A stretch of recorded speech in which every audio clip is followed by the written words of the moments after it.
Hi ನಮಸ್ಕಾರ ಸ್ನೇಹಿತರೆ, ಎಲ್ಲರೂ ಹೇಗಿದ್ದೀರಿ? ನಾನಂತೂ ತುಂಬ ಚೆನ್ನಾಗಿದ್ದೀನಿ ಸ್ನೇಹಿತರೆ. ನಮ್ಮ ಪುಣ್ಯಕ್ಷೇತ್ರಗಳ ದರ್ಶನದಲ್ಲಿ ಇವತ್ತು ನಾನು ಇನ್ನೊಂದು ಪುಣ್ಯಕ್ಷೇತ್ರಕ್ಕೆ ಬಂದಿದ್ದೀನಿ.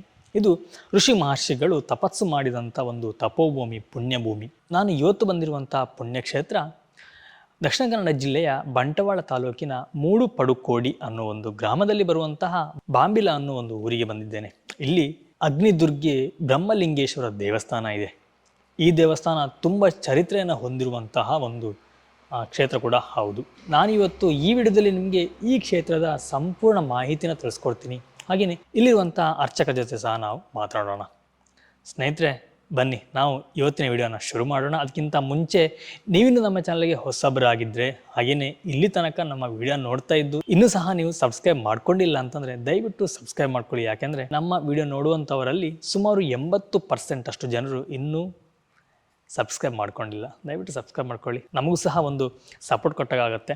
ಹಾಗೆಯೇ ವಿಡಿಯೋ ಇಷ್ಟ ಆಗಿದೆ ಲೈಕ್ ಸಹ ನೀವು ಮಾಡಿ, ಹಾಗೆಯೇ ಶೇರ್ ಸಹ ಮಾಡಿ.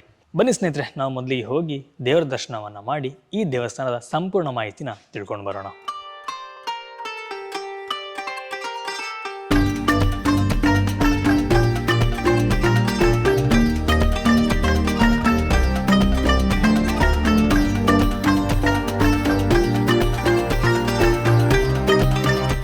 ಭಟ್ರೆ ನಮಸ್ಕಾರ. ನಮಸ್ತೆ ಭಟ್ರೆ, ನಿಮ್ಮ ಪರಿಚಯ ಮಾಡಿಕೊಡಿ.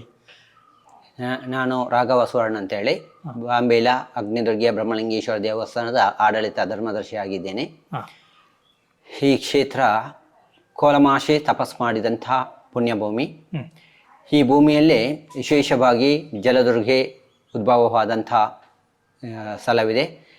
ಗುರು ತಪಸ್ಸು ಮಾಡಿದಂತಹ ತಪೋಭೂಮಿ ಇದು. ಅದು ಅಲ್ಲದೆ ಈ ಜಾಗದಲ್ಲಿ ಅಗ್ನಿದುರ್ಗೆ ಬ್ರಹ್ಮಲಿಂಗೇಶ್ವರ ಜಗದ್ಗುರು ಶಂಕರಾಚಾರ್ಯನು ಪ್ರತಿಷ್ಠಾಪನೆ ಮಾಡಿಕೊಂಡು ಬಂದಂಥ ಜಾಗ. ಸಾಧಾರಣ ಈ ಜಾಗಕ್ಕೆ 1800 ವರ್ಷದ ಇತಿಹಾಸಗಳಿದೆ. ಆದರೆ ಬ್ರಹ್ಮಲಿಂಗೇಶ್ವರ ಸ್ವಾಮಿಯನ್ನು 415 ವರ್ಷದ ಇತಿಹಾಸಗಳಿದೆ.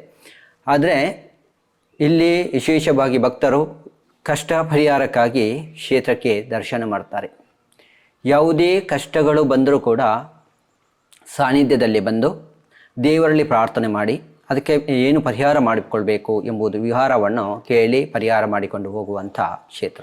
ಸಂತಾನ ಭಾಗ್ಯ ಇಲ್ಲದವರಿಗೆ ಸಂತಾನ ಭಾಗ್ಯ, ಆರೋಗ್ಯದ ಕೊರತೆ ಇದ್ದವರಿಗೆ ಆರೋಗ್ಯದ ವಿಭಾಗ, ನರನಾಡಿ ಸಮಸ್ಯೆ ಬಂದವರಿಗೆ ನರನಾಡಿಗೆ ಪರಿಹಾರ, ಮಂತ್ರವಾದ ಬಾಧಕ, ವ್ಯವಹಾರದಲ್ಲಿ ಏರುಪೇರು, ಏನು ಕೊರತೆ ಬಂದರೂ ಕೂಡ ಯಾವುದೇ ಸಮಸ್ಯೆ ಬಂದರೂ ಕೂಡ ಸಮಸ್ಯೆಗೆ ಪರಿಹಾರ ಇಲ್ಲ ಎಂಬ ವಿಚಾರ ಈ ಕ್ಷೇತ್ರದಲ್ಲಿ ಇಲ್ಲ. ಯಾಕೆಂದರೆ ಈ ಕ್ಷೇತ್ರಕ್ಕೆ ಹಿನ್ನೆಲೆ ಇದೆ, ಇತಿಹಾಸ ಇದೆ. ಕೋಲಮಹರ್ಷಿ ತಪಸ್ಸು ಮಾಡಿದಂಥ ಜಾಗ ಆಗಿರುವುದರಿಂದ, ಇಲ್ಲಿ ದೇವರು ಉದ್ಭವವಾದಂಥ ಜಾಗ ಆಗಿರುವುದರಿಂದ ಇಲ್ಲಿ ಬಾಂಬೀಲ ಎಂಬ ಹೆಸರು ಬಹಳ ಹಿನ್ನೆಲೆ ಇತಿಹಾಸಗಳಿದೆ. ಬಾಂಬೀಲಕ್ಕೆ ಬಂಬಾಸುರನನ್ನು ವಧೆ ಮಾಡಿದಂಥ ಜಾಗವೇ ಬಾಂಬೀಲ, ಮುಕ್ಕಾಸುರನನ್ನು ವಧೆ ಮಾಡಿದ ಜಾಗವೇ ಮೊಂಡೆಬೈಲು. ಈ ಹಿನ್ನೆಲೆ ಇತಿಹಾಸಗಳಿದ್ದಂಥ ಕ್ಷೇತ್ರವಾಗಿರುವುದರಿಂದ ಯಾವ ಯಾವ ಊರಲ್ಲಿ ಯಾವ ಯಾವ ಜಾಗದಿಂದ ಭಕ್ತರು ಕಷ್ಟದ ವಿಚಾರವನ್ನು ಹುಡುಕಿಕೊಂಡು ಕಷ್ಟಕ್ಕೆ ಪರಿಹಾರ ಇಲ್ಲ, ವೈದ್ಯರ ನಡೆಗೆ ಕೊಂಡೋಗಿದ್ದೇವೆ, ಎಲ್ಲ ವಿಚಾರದಲ್ಲಿ ತೋರಿಸಿದ್ದೇವೆ, ನಮಗೆ ಕೈತಪ್ಪಿ ಹೋಗುವಂಥ ಪರಿಸ್ಥಿತಿ ಬಂದಿದೆ ಎಂಬ ವಿಚಾರದಲ್ಲಿ ತುಂಬ ಭಕ್ತರು ಬರ್ತಾ ಇರುತ್ತಾರೆ. ಯಾವುದೇ ವಿಚಾರವಿದ್ದರೂ ಬ್ರಹ್ಮಲಿಂಗೇಶ್ವರ ಸಾನ್ನಿಧ್ಯದ ಒಂದು ಪ್ರಸಾದ, ನಾಗನ ವಿಭಾಗದ ಒಂದು ಪ್ರಸಾದ, ಅದು ಪವಿತ್ರವಾದಂಥ ಪ್ರಸಾದ. ಅದೇ ಪ್ರಸಾದದಲ್ಲಿ ನನ್ನ ಭಕ್ತರು ಸರಿಯಾಗಬೇಕು, ಕ್ಷೇತ್ರದ ಹೆಸರು ಉಳಿಬೇಕು. ಅದಕ್ಕಾಗಿ ಈ ಭಕ್ತರನ್ನು ಎತ್ತಿಕೊಂಡು ಬರ್ತಾರೆ, ನಡೆದುಕೊಂಡು ಹೋಗ್ತಾರೆ. ಇದು ನಮ್ಮ ಈ ಕ್ಷೇತ್ರದ ಪವಿತ್ರತೆ, ಈ ಕ್ಷೇತ್ರದ ಶಕ್ತಿ ದೇವರದು. ಕ್ಷೇತ್ರ ಹತ್ತಿರದಲ್ಲಿ ಇದೆ. ಬಂಟ್ವಾಳದಿಂದ 13 ಕಿಲೋಮೀಟರಿನ ಭಾಗದಲ್ಲಿದೆ. ಧರ್ಮಸ್ಥಳದಿಂದ ಒಂದು 30 ಕಿಲೋಮೀಟರ್ನ ಒಳಗಿದೆ. ಕಾರಿಂಜ ಕ್ರಾಸೆಯಿಂದ 1.5 ಕಿಲೋಮೀಟರ್ನ ಒಳಗಿದೆ. ಮೈನ್ ಹೈವೇಯಲ್ಲಿ ಅಗ್ನಿದುರ್ಗೆ ಬ್ರಹ್ಮಲಿಂಗೇಶ್ವರ ಎಂಬ ದ್ವಾರಕ ಇದೆ. ಆ ದ್ವಾರದ ಹತ್ತಿರ ಬಂದರೆ ಒಳಗೆ 1/2 ಕಿಲೋಮೀಟರ್ ದೂರದಲ್ಲಿ ಇರುವುದು. ಈ ಕ್ಷೇತ್ರಕ್ಕೆ ಒಮ್ಮೆ ದರ್ಶನ ಮಾಡಿ ನಿಮ್ಮ ಕಷ್ಟಕ್ಕೆ ಬೇಕಾದಂಥ ಪರಿಹಾರವನ್ನು ದೇವರಲ್ಲಿ ಕೇಳಿ ಅದಕ್ಕೆ ಪರಿಹಾರ ಮಾಡಿಕೊಂಡು ಹೋಗಿ. ಎಲ್ಲ ಭಕ್ತರು ಒಳ್ಳೆ ರೀತಿಯಲ್ಲಿ ಬಾಳಿ ಎಂಬ ವಿಚಾರ ನನ್ನದು. ಅಷ್ಟೇ ನಾನು ಮಾತು ಹೇಳೋದು. ಕ್ಷೇತ್ರದಲ್ಲಿ ಒಂದು ವರ್ಷಾವಧಿ ಜಾತ್ರೆ ಅಂತ ಏನಾದರೂ ಇದೆಯಾ? ವರ್ಷಾವಧಿ ಜಾತ್ರೆ, ಮಕರ ಸಂಕ್ರಮಣದಕ್ಕೆ ನಮಗೆ ವಿಶೇಷವಾದ ವರ್ಷಾವಧಿ ಜಾತ್ರೆ. ನವರಾತ್ರಿಯಲ್ಲಿ 9 ದಿವಸದ ಉತ್ಸವ, ಷಷ್ಠಿಗೆ ಸುಬ್ರಹ್ಮಣ್ಯನ ಉತ್ಸವ ಇಲ್ಲಿ ಕ್ಷೇತ್ರದಲ್ಲಿ ನಡೆಯುತ್ತದೆ. ಹಾಗೆ ವಿಶೇಷ ಅಲಂಕಾರ ಅಂತ ವಿಶೇಷ ಅಲಂಕಾರ ಅಂತ ಹೇಳಿದ್ರೆ ಬ್ರಹ್ಮಲಿಂಗೇಶ್ವರನಿಗೆ ಸೇವಂತಿಗೆ ಮತ್ತು ಅಡಿಕೆ ಹೂವಿನ ಅಲಂಕಾರ ವಿಶೇಷ, ಬ್ರಹ್ಮಲಿಂಗೇಶ್ವರನಿಗೆ ರಂಗಪೂಜೆ ವಿಶೇಷ, ಮತ್ತು ಮಹಾಪೂಜೆ ಬ್ರಹ್ಮಲಿಂಗೇಶ್ವರ ದೇವರಿಗೆ ವಿಶೇಷ. ದೇವಿಗೂ ಹೂವಿನ ಅಲಂಕಾರ ವಿಶೇಷ ಮತ್ತು ರಂಗಪೂಜೆ ವಿಶೇಷ ಮತ್ತು ವಿಶೇಷವಾದ ಕೆಲವು ಸೇವೆಗಳು ದೇವಿಗೆ ವಿಶೇಷವಾಗಿ ಮಾಡ್ತೇವೆ. ಹಾಗಾದರೆ ಪ್ರತಿದಿನ ಪೂಜೆ ಇರುತ್ತೆ. ತ್ರಿಕಾಲ ಪೂಜೆ 3 ದಿವಸದ ಪೂಜೆ ಇದೆ. ನಿತ್ಯ ಅನ್ನದಾನ ನಡೆಯುತ್ತಾ ಇದೆ. ಕ್ಷೇತ್ರದಲ್ಲಿ ನಿತ್ಯ ಅನ್ನದಾನ, ಬೆಳಿಗ್ಗೆಯಿಂದ ಮಧ್ಯಾಹ್ನ ತನಕ ಭಕ್ತರಿಗೆ ಉಪಹಾರ, ಮಧ್ಯಾಹ್ನ ರಾತ್ರಿ ಅನ್ನದಾನ. ಹಾಗೆ ಭಟ್ರೆ 2 ಕೊಳಗಳ ಬಗ್ಗೆ ಹೇಳಿದ್ರಿ, ಆ ಕೊಳದ ಬಗ್ಗೆ ಸ್ವಲ್ಪ ಹೇಳಿಬಿಟ್ರಿ. ನಮಗೆ ಈ ಜಾಗದಲ್ಲಿ ಉತ್ತರದ ಬೆಟ್ಟದಲ್ಲಿರುವಂಥದ್ದು ಕೋಲಮಾಸಿ ತಪಸ್ಸು ಮಾಡಿದಂಥ ಒಂದು ಜಾಗ. ಇದು ವಿಶೇಷವಾದಂಥ ಜಾಗ. ಅದು ಅಲ್ಲದೆ ಪೂರ್ವ ಭಾಗದಲ್ಲಿ ಜಲದುರ್ಗೆ ಉದ್ಭವವಾದಂಥ ಜಾಗ. ಅದು ಅಲ್ಲದೆ ಭೀಮ ಕುಳಿತಂಥ ತೊಟ್ಟಿಲು. ಇದು ವಿಶೇಷವಾದ ಪವಿತ್ರವಾದಂಥ ಜಾಗ. ಒಂದು 30 ಫೀಟ್ ಎತ್ತರದಲ್ಲಿ ಆ ಕೆರೆಗಳು ಇರುವುದು. ಆ ಕೆರೆಯಿಂದ ನಮಗೆ ವರ್ಷದ ಜಾತ್ರೆಗೆ ಇಲ್ಲಿಗೆ ತೀರ್ಥ ಬರಲಿಕ್ಕೆ ಉಂಟು. ತೀರ್ಥ ಬಂದು ಇಲ್ಲಿ ಉತ್ಸವ ನಡೆಯುವಂಥದ್ದು ಉಂಟು. ಈಗ ಭಕ್ತಾದಿಗಳು ಬಂದರೆ ಆ ಕೆರೆಯನ್ನು ಹೋಗಿ ದರ್ಶನ ಮಾಡ್ಬೋದಾ? ಭಕ್ತಿಯಿಂದ ಬಂದಂಥ ಭಕ್ತರಿಗೆ ದರ್ಶನ ಮಾಡಬಹುದು. ಯಾಕೆಂತ ಹೇಳಿದ್ರೆ ಪ್ರಮುಖವಾಗಿ ದೇವರ ಭಕ್ತಿ. ಯಾಕೆಂದರೆ ಆ ಬೆಟ್ಟ ಹತ್ತೋದು ಅಷ್ಟು ಧರ್ಮದಲ್ಲಿ ಇರಬೇಕು, ಅಷ್ಟು ವಿಚಾರದಲ್ಲಿ ಇರಬೇಕು. ನಾವು ಎಲ್ಲ ಕ್ಷೇತ್ರಕ್ಕೆ ದರ್ಶನ ಮಾಡಿದಾಗ ಈ ಕ್ಷೇತ್ರಕ್ಕೆ ಭಕ್ತರು ಕೂಡ ಬರುವುದಿಲ್ಲ. ಯಾಕೆಂತ ಹೇಳಿದ್ರೆ ಇಲ್ಲಿ ನಡೆಯುವುದು ಸ್ವಲ್ಪ ಜಾಗ್ರತೆ ಬೇಕು. ಇಲ್ಲಿ ಭಕ್ತಿಗೆ ಉಳಿಯುವಂಥ ದೇವರು. ಇಲ್ಲಿಗೆ ಈ ಭಾಗಕ್ಕೆ ಬರುವಂಥ ದೇವರಲ್ಲ ಇದು. ಅದಕ್ಕಾಗಿ ಆ ಬೆಟ್ಟಕ್ಕೆ ಹೋಗುವುದಕ್ಕೆ ಏನು ತೊಂದರೆ ಇಲ್ಲ. ನಿಷ್ಠೆಯಿಂದ ಹತ್ತುವ ಭಕ್ತರಿಗೆ ಹತ್ತಬಹುದು. ಸರಿ ಬಿಟ್ರಿ. ಓಕೆ, ತುಂಬ ಮಾಹಿತಿನ ತಿಳಿಸ್ಕೊಟ್ರಿ. ಧನ್ಯವಾದಗಳು ನಿಮಗೆ.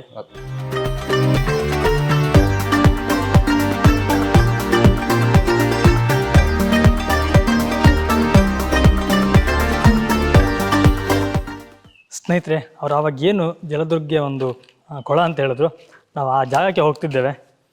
ಇಲ್ಲಿ ಸ್ವಲ್ಪ ಕಾಡು ಥರ ಇದೆ, ಈ ರೀತಿ ಇದೆ. ನಾವು ಇಲ್ಲಿ ಹೋಗಬೇಕು.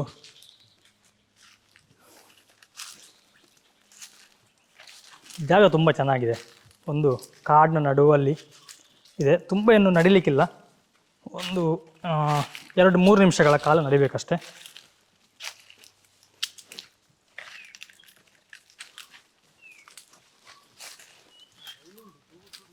ಓ ಹಾಂ, ಇಲ್ಲಿ ಒಂದು ಸಣ್ಣ ಕಲ್ಲು ಬಂಡೆ ಇದೆ. ಇದನ್ನು ಹತ್ತಿ ಮೇಲೆ ಹೋಗಬೇಕು.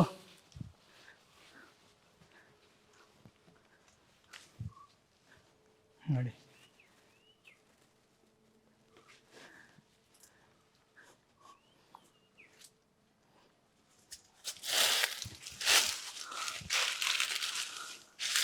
ನಮಗೆ ಇವತ್ತು ಚಪ್ಪಲ್ ಹಾಕ್ಕೊಂಡು ನಡೆದು ಈ ರೀತಿ ನಡೀಲಿಕ್ಕೆ ಆಗ್ತಿಲ್ಲ.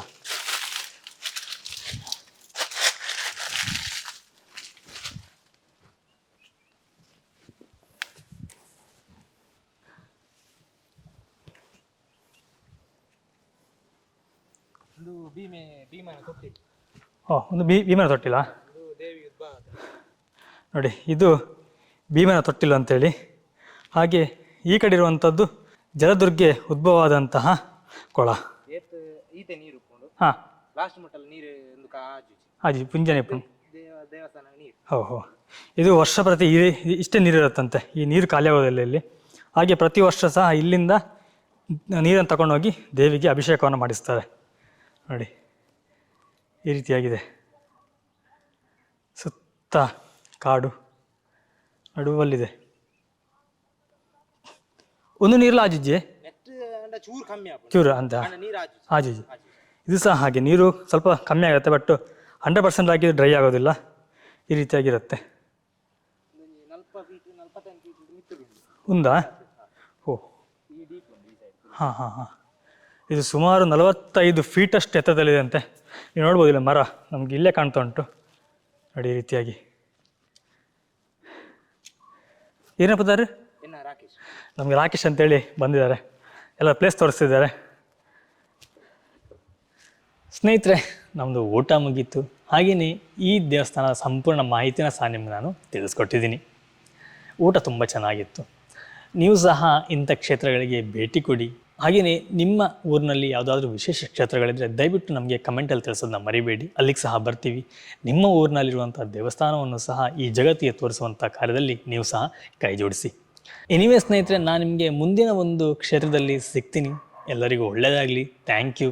ನಮಸ್ಕಾರ.